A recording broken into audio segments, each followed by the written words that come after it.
ইরানকে ধ্বংস করতে মার্কিন প্রেসিডেন্ট ডোনাল্ড ট্রাম্প প্রকাশ্যে যতই উচ্চবাচ্য করুন না কেন, গোপনেই এই যুদ্ধ শেষ করতে তিনি মরিয়া হয়ে উঠেছেন।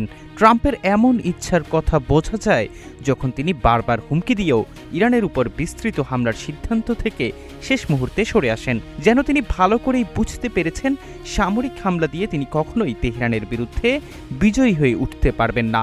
এর মধ্যেই প্রকাশ্য আলোচনা ব্যর্থ হওয়ার পর ইরানের সাথে সমঝোতা করতে ট্রাম্প প্রশাসন এক গোপন পথ অনুসরণ করার খবর পাওয়া গেছে। سبەی بانگەشەی هەڵبژاردنی خولی شەشەمی پەرلەمانی کوردستان دەست پێ دەکات।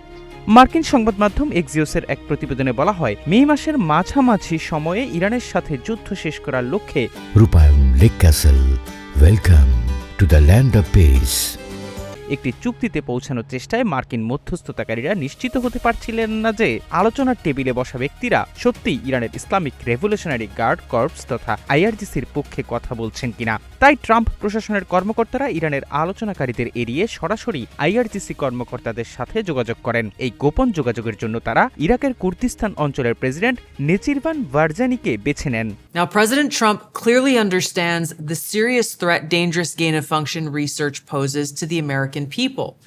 And this is why he took decisive action over a year ago. On May 25th, 2025, he signed an executive order to end federal funding of gain-of-function research around the world.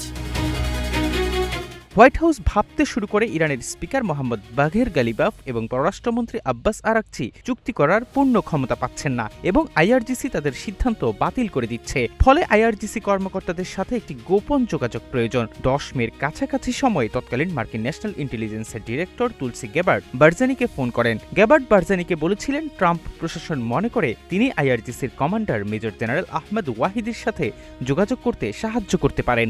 Not only did they lie, they threatened those who attempted to expose the truth.